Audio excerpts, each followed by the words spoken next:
बिस्मिल्लाहिर्रहमानिर्रहीम। अस्सलाम वालेकुम। आज का टॉपिक है आइसो क्वांट। इससे पहले हमने इंडिफरेंस कर्व पढ़ा था, बजट लाइन पढ़ी थी और कंज्यूमर इक्विलिब्रियम पढ़ा था। तो वो सब जो था वो कंज्यूमर थ्योरी थी, थ्योरी ऑफ कंज्यूमर। और अब जो है ये है थ्योरी ऑफ फर्म की थ्योरी है ये। तो इसमें आइसो क्वांट जो है, जैसे हम वहाँ पे हमने इंडिफरेंस कर्व पढ़ा था वो कंज्यूमर के लिए था, और ये जो है ये आइसो क्वांट जो है ये फर्म के लिए है। तो आइसो क्वांट को शुरू करने से पहले फ़र्म के बारे में कुछ टर्म्स जो है हम पहले समझने की कोशिश करेंगे। तो इसमें है, पहला टर्म है इनपुट्स। इनपुट्स क्या होते हैं? Raw material used for production of goods and services. Firm जो गुड्स एंड सर्विसेज की प्रोडक्शन करती है उसके लिए जो रॉ मटेरियल यूज़ होता है। रॉ मटेरियल मतलब वो मटेरियल जिससे फाइनल गुड्स एंड सर्विसेज बनती हैं। वो मटेरियल जो है वो फाइनल नहीं होता। रॉ का मतलब आपको पता है, कच्चा कहते हैं।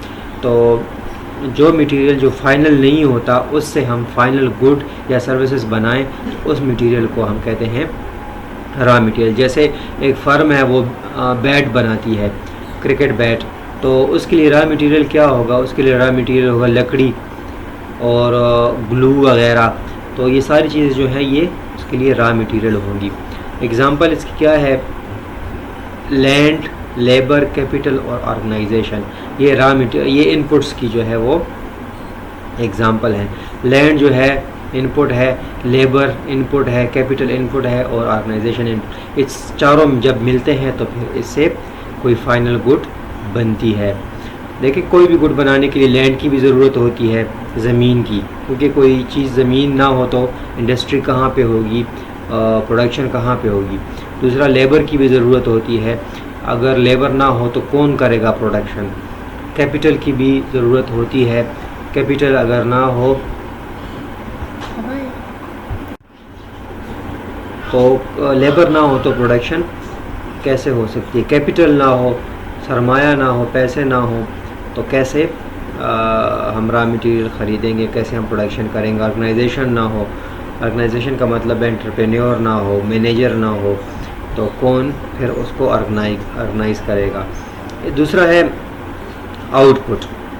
आउटपुट क्या है? Goods and services produced with the help of inputs are called output. ठीक है, जो मैंने आपको बताया इनपुट्स की मदद से जो फाइनल गुड बनती है, जैसे मैंने आपको बताया कि लकड़ी से, ग्लू वगैरह से, इससे क्या बनता है? बैट। तो जो बैट का फाइनल फॉर्म है उसको हम कहते हैं आउटपुट। एग्जांपल इसकी है mobile phone, laptop, car, fridge वगैरह। प्रोडक्शन क्या चीज़ है? Transformation of inputs into output. Transformation मतलब इनपुट को आउटपुट में बदलना। एक चीज़ इनपुट फॉर्म में है और उसको आउटपुट में बदलना, इसको हम कहते हैं ट्रांसफॉर्मेशन। तो इस प्रोसेस को हम कहते हैं प्रोडक्शन। इनपुट से आउटपुट बनाना, इसको हम कहते हैं प्रोडक्शन। टेक्नोलॉजी क्या है? Anything that helps us produce things faster, better और चीपर। देखिए, टेक्नोलॉजी ये है कि हर एक वो चीज़ जो हमें प्रोडक्शन को आसान बनाती है, बेहतर बनाती है या उसे सस्ता बनाती है, तो वो क्या है? टेक्नोलॉजी है। जैसे एक फर्म है वो प्योर लेबर की मदद से हाथ से फ़र्ज़ करें कालीन बनाती है, कारपेट बनाती है। तो अगर टेक्नोलॉजी या एक मशीन आ जाए तो मशीन की मदद से अगर कारपेट बने तो वो जल्दी भी बनेगा, उससे अच्छे तरीके से ही बनेगा और उससे सस्ता भी बनेगा। तो ये टेक्नोलॉजी है लाया है। Marginal rate of technical substitution, MRTS। Consumer behaviour में हमने इसको पढ़ा था, MRTS। इसको अपॉर्चुनिटी कास्ट भी कहते हैं। यहाँ पे टेक्निकल का वर्ड इसलिए आया है कि ये प्रोडक्शन साइड है, टेक्नोलॉजी इसमें यूज़ हुई है। Rate at which one input labour is exchange for another, मतलब ये है कि वो रेट जिस पर लेबर और कैपिटल का एक्सचेंज होता है। How many units of labour a firm is ready to forgo, एक फ़र्म जो है वो लेबर के कितने यूनिट छोड़ने को तैयार है to get an additional unit of capital, capital का एक इजाफी यूनिट लेने के लिए। ये हमने पहले कंज्यूमर बिहेवियर में भी पढ़ा के जो इनकम होती है, जो बजट होता है वो फिक्स होता है। यहाँ पे फर्म का बजट जो है वो फिक्स होता है। वो ऐसे नहीं कर सकती कि वो 10 लेबर यूज़ कर रही है और 2 कैपिटल यूज़ कर रही है, तो वो कैपिटल को 2 से 3 पे ले जाए और लेबर वही रहे। नहीं, उसका जो बजट है वो सेम, वो फिक्स है। उसी बजट के अंदर ही वो अपने इनपुट्स को यूज़ करेगा। अगर वो लेबर अगर वो कैपिटल को बढ़ाना चाहती है तो वो लेबर को कम करेगी, क्योंकि वो जो बजट है वो उससे बाहर ना हो जाए। तो ये लेबर को एक एक्स्ट्रा यूनिट कैपिटल का लेने के लिए एक फर्म कितने यूनिट लेबर को छोड़ने को तैयार है। लेट सपोज अगर वो लेबर के 10 यूनिट यूज़ कर रही है और कैपिटल के 2 यूनिट्स यूज़ कर रही है, तो फर्म अगर चाहती है कि वो कैपिटल का एक एक्स्ट्रा यूनिट ले, वो 2 से 3 पे जाए, तो वो लेबर के कितने यूनिट कम करेगी।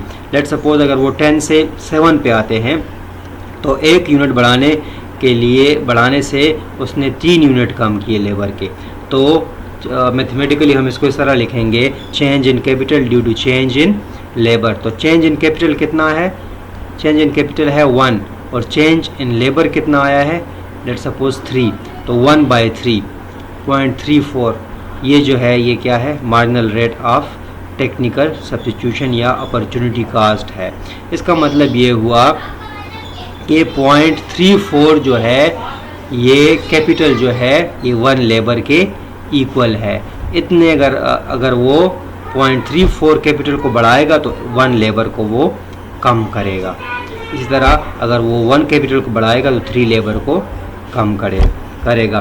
तो आज का लेक्चर इतना ही था। उम्मीद है आपको पसंद आया होगा। इंशाल्लाह नेक्स्ट लेक्चर के साथ हाजिर होंगे। अल्लाह हाफ़िज़।